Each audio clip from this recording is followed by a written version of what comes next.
में आज हम बात करने वाले हैं 2020 में हुए दिल्ली के दंगों की। वो तो याद ही होंगे आपको कि किस तरह से सीएए और एनआरसी के नाम पर देश की राजधानी दिल्ली को दंगों की आग में झोंक दिया गया था।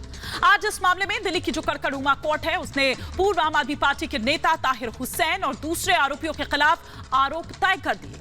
न सिर्फ आरोप तय कर दिए बल्कि इस दौरान अदालत ने बड़ी और तल्ख टिप्पणी करते हुए कहा कि ये एक सोची समझी साजिश थी और जितने भी आरोपी थे वो सभी हिंदुओं को ज्यादा से ज्यादा किस तरह से नुकसान पहुंचाया जाए और मारने के मकसद से ही काम कर रहे थे। भीड़ का मकसद हिंदुओं को ज्यादा से ज्यादा जान माल का नुकसान पहुंचाना था। हिंदू मुसलमान के बीच सद्भाव का जो भाव है उसे खत्म करना था।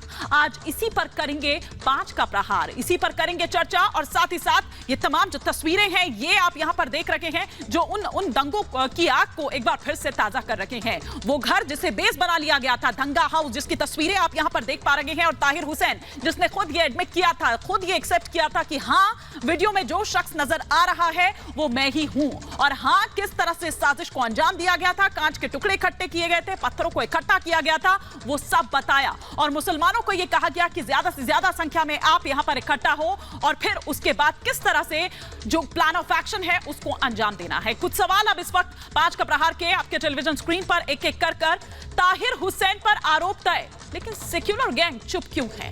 दूसरा सवाल यह कि दिल्ली दंगे की साजिश में ताहिर का साथ किसने दिया? तीसरा सवाल यह कि किसके इशारे पर हिंदुओं को निशाना बनाया गया?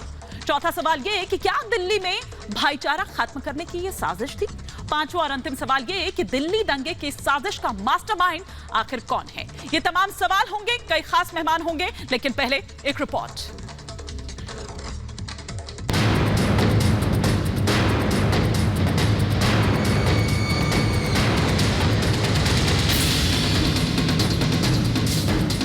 दंगे की ये तस्वीर साल 2020 की है, जब सीएए और एनआरसी के विरोध में देश की राजधानी दिल्ली को दंगाइयों ने हिंसा की आग में झोंक दिया था। और ये वो 4 मंजिला बिल्डिंग है जिसे दंगाइयों ने बेस के तौर पर इस्तेमाल किया था।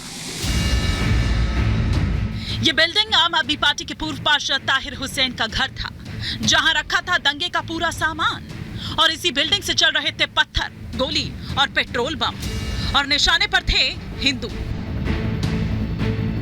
दिल्ली की कड़कड़ुमा कोर्ट ने पूर्व आम आदमी पार्टी के नेता ताहिर हुसैन और दूसरे आरोपियों के खिलाफ आरोप तय कर दिए हैं। इस दौरान अदालत ने बड़ी टिप्पणी की। कड़कड़ुमा कोर्ट ने कहा कि सभी आरोपी हिंदुओं को ज्यादा से ज्यादा नुकसान पहुंचाने और मारने के मकसद से ही आए थे। सोची समझी साजिश के तहत हिंदुओं को नुकसान पहुंचाने के मकसद से काम कर रहे थे। भीड़ का मकसद हिंदुओं को ज्यादा से ज्यादा जान माल का नुकसान पहुंचाना था। उनके ऐसे कृत्य स्पष्ट रूप से मुसलमानों और हिंदुओं के समुदायों के बीच सद्भाव को खत्म करना था। आरोपियों ने सार्वजनिक शांति भंग की है।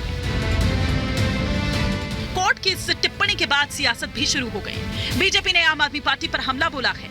बीजेपी ने कहा कि दिल्ली दंगा संयोग नहीं बल्कि वोट बैंक का उद्योग था। साबित हो गया है फिर से एक बार कि दिल्ली के दंगे ये सहयोग नहीं, ये वोट बैंक का सबसे घिनौना उद्योग था। ये स्पॉन्टेनियस नहीं स्पॉन्सर्ड था, ऑर्गेनिक नहीं ऑर्गेनाइज था, और इसके पीछे मास्टरमाइंड ताहिर हुसैन था और क्लियर कट ऑब्जेक्टिव था कि हिंदुओं को टारगेट किया जाए। जब आप गलत काम करेंगे तो उसका नतीजा भी भुगतना पड़ेगा। ऐसा नहीं है कि कानून से आप खिलवाड़ करें और कानून आपको छोड़ दे। दिल्ली दंगे की साजिश में ताहिर हुसैन पर आरोप तय होने के बाद बीजेपी आम आदमी पार्टी और सेक्युलर गैंग की चुप्पी पर सवाल खड़े कर रही है, लेकिन कांग्रेस ने इस केस में अब तक की कार्रवाई पर ही सवाल खड़े कर दिए। कांग्रेस ने पूछा है कि बीजेपी नेताओं पर मुकदमे क्यों दर्ज नहीं हुए। दिल्ली हाई कोर्ट ने कहा था अनुराग ठाकुर, दिल्ली के एक मेंबर पार्लियामेंट और एक एक्स एमएलए का नाम लिया था कि इनके खिलाफ केस रजिस्टर होना चाहिए। क्यों नहीं रजिस्टर हुआ? दिल्ली पुलिस का एटीट्यूड डिस्क्रिमिनेटरी रहा है दिल्ली राइट के अंदर। एक दंगे के आरोपी के खिलाफ एक्शन पर भी सियासत हो रही है, जिस पर दिल्ली को हिंसा की आग में झोंकने का आरोप है। उसके खिलाफ आरोप तय हुए तो उसे भी सियासी चश्मे से देखा जा रहा है। हालांकि अब सवाल यह है कि किसके इशारे पर दिल्ली में हिंदुओं को निशाना बनाया गया था? क्या दिल्ली में भाईचारा खत्म करने की साजिश थी? सवाल यह भी कि ताहिर पर आरोप तय हुए तो अब सेक्युलर गैंग चुप क्यों है? Bureau report, Republic Bharat.